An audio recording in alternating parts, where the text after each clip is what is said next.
I am studying DED second year. I am a student.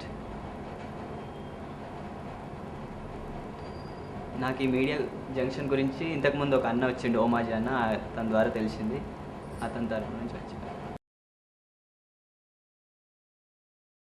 మనం ప్రతిరోజు మార్కెట్కి వెళ్ళి కొన్ని వస్తువులు కొంటూ ఉంటాం.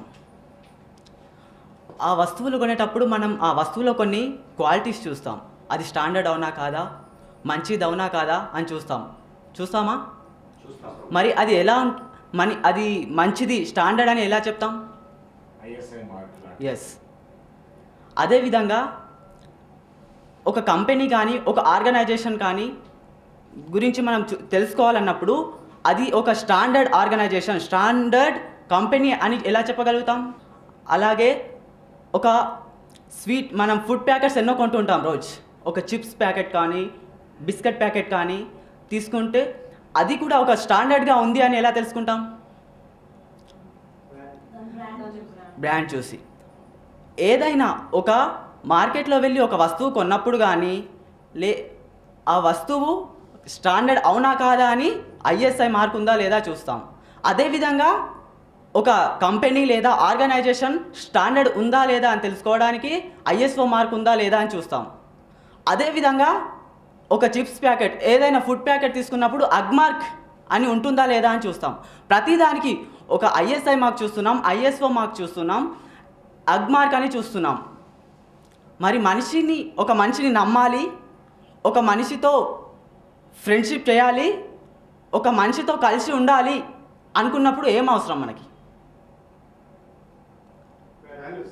ఒక చెట్టుకి విలువ ఇస్తున్నామంటే ఎందుకు ఇస్తుంటాం? అది ఇచ్చే పండ్లను బట్టి, నీడను బట్టి, దాని ఉపయోగాలను బట్టి మనం ఆ చెట్టుకు విలువిస్తున్నాం. ఒక గుర్రం ఉంది, ఆ గుర్రానికి ఎలా విలువిస్తున్నాం? అది అందంగా ఉంటుంది, నీతి నిజాయితీతో ఉంటుందని ఇస్తామా? ఎలా పరిగెడితే ఆ పరిగెట్టే సామర్థ్యాన్ని బట్టి మనం దానికి విలువ కడుతున్నాం. అలా మరి మానవ విలువలు అంటే ఏంటి? What is human values? The value which is gives to you, that is human value. ఏదైతే నీకు విలువిస్తుందో అదే మానవ విలువ. బయట సమాజంలో కానీ నీవు కానీ నేను కానీ ప్రతి ఒక్కరు ఎక్కడైనా వింటుంటే ఈ మధ్యలో అంటున్నారు, అసలు మనుషుల్లో విలువలు లేకుండా పోతున్నాయి, అసలు విలువలే లేవు అని అంటున్నారు. ఉన్నాయా మరి? లేవు. నా అభిప్రాయం ప్రకారం అయితే విలువలు ఉన్నాయి, ప్రతి మనిషిలో విలువలు ఉన్నాయి, కానీ అవి నశించిపోవట్లేదు. ఉన్నాయి కానీ పాటించట్లేదు. ప్రతి మనిషిలో విలువ ఉంది. ప్రతి మనిషిలో విలువ ఉంది. ప్రతి మనిషి మంచివాడే, కానీ అతను చేసే పనులు మాత్రం చెడ్డగా ఉన్నవి. ఒక లాంతర్ తీసుకోండి, ఆ లాంతర్ పైన మొత్తం డస్ట్గా ఉంది. నేను ఆ లాంతర్ని వెలిగించాను, ఆ వెలుగు బయటకు కనిపిస్తుందా? కనిపించదు. అదేవిధంగా మనిషిలో కూడా, ప్రతి ఒక్కరిలో కూడా హ్యూమన్ వాల్యూస్, విలువలు ఉన్నాయి, కానీ ఆ లాంతర్కు ఏ విధంగా అయితే మసి పూసుకొని ఉందో అలాగే మనిషిలో కూడా నెగటివ్ అనే మసి పూసుకొని ఉన్నాడు. దాని వలన మనలో ఉన్న వాల్యూస్ బయటికి రావడం లేదు. ఆ లాంతర్ యొక్క వెలుగు బయటికి రావాలంటే ఏం చేస్తాం? ఆ మసిని తీసేస్తామా? తుడిపేస్తాం. అదేవిధంగా ఒక మనిషిలో కూడా ఆ మనిషిలో ఉన్న విలువలు బయటికి రావాలి, ఆ లాంతర్ లాగా ప్రకాశించాలి, నలుగురికి ఆదర్శంగా ఉండాలి అనుకున్నప్పుడు ఆ మనిషిలో ఉన్న నెగటివ్ పాయింట్స్ కానీ నెగటివ్ అనే ఆ మనిషిని తీర్చివేయాలి. అప్పుడు ఆ మనిషి నలుగురికి ఆదర్శంగా ఉంటాడు, ప్రకాశవంతంగా కనిపిస్తాడు. ఇప్పుడు ఎడ్యుకేషన్ సిస్టమ్ చూస్తే చాలా స్కూల్స్ అసలు విలువల గురించి లేదు, మార్క్స్, గ్రేడు అంటూ వాటి వెంబడి పరిగెత్తిస్తున్నారు విద్యార్థులను. కొన్ని మాత్రమే విలువలతో కూడిన విద్యను అందిస్తున్నాయి. ఇలా ఎందుకు జరుగుతుంది? పూర్వం ఇలా ఎక్కడా ఈ విలువల గురించి కానీ మనిషి ఎలా ఉండాలి అనే దాని గురించి అసలు ట్రైనింగే తీసుకోవాల్సిన అవసరం లేకుండే. ఎందుకంటే ఇంట్లోనే బామ్మ కానీ తాతయ్య కానీ వాళ్ళే కథల రూపంలో అలా మాటల రూపంలో అన్నీ చెప్పేవాళ్ళు, అప్పుడే వాల్యూస్ నేర్చుకునేవాళ్ళు. కానీ ఈరోజు అలాంటి అసలు ఓల్డ్ అయినానంటే ఓల్డ్ ఏజ్ హోమ్లో తీసుకెళ్తున్నారు. మరి విలువలు మనకు తెలుసు, విలువలు ఏంటి? సత్యం, ధర్మం, నీతి, నిజాయితీ ఉండాలి అని ఆల్రెడీ మనకు తెలుసు. కాబట్టి మనం విలువలు పాటిస్తున్నామా?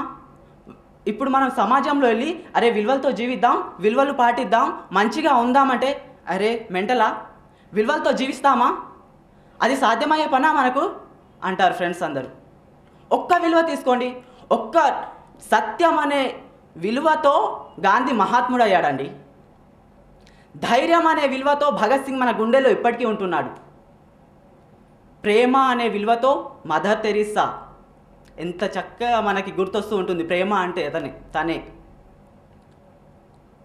మదర్ తెరీసా ఒకసారి ఒక బేకరీ దగ్గర, రోజు మార్నింగ్ ఒక బేకరీ దగ్గర వెళ్తుంది. ఆ బేకరీలో ముందు రోజు మిగిలిన బ్రెడ్ని ఆ బేకరీ యజమాని పడేస్తూ ఉంటే దాన్ని తీసుకెళ్ళి ఆ స్లమ్ ఏరియా వాళ్ళకి వేడి చేసి తినిపిస్తూ ఉంటుంది. యథావిధిగా ఇంకో రోజు అలాగే వచ్చింది. అయితే ఆ బేకరీ అతను ఈమెంటి రోజు ఇక్కడే వస్తుంది, అసలు ఏం కావాలి, ఎందుకు వస్తుంది అని కసురుకొని ఉమ్మేస్తాడు తన పైన, మొహం పైన. అయితే తను అనుకుంటుంది కదా, తూడ్చుకుంటుంది, ఓకే నాది ఇచ్చేసావు, మరి నా పిల్లలది ఏది అని అడుగుతుంది. అసలు ఏంటి, అసలు ఈమె ఏం చేస్తుంది అని ఆమెను ఫాలో అవుతాడు అతను.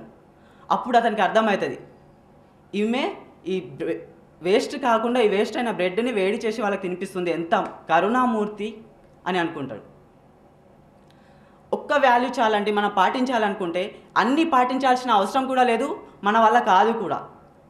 ఒక్క వాల్యూతో మన జీవితం అంతా చేంజ్ చేసుకోవచ్చు. మనకు విలువను మనం సృష్టించుకోవచ్చు.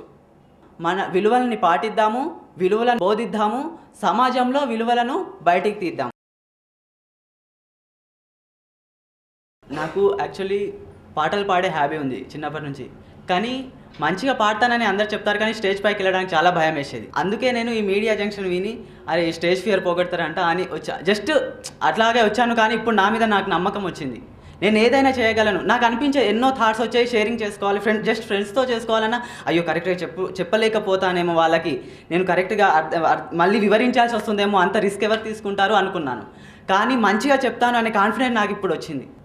చాలా బాగుంది. నేను అయితే చాలా ఇంప్రూవ్ చేసుకున్నాను నాలోని స్కిల్స్.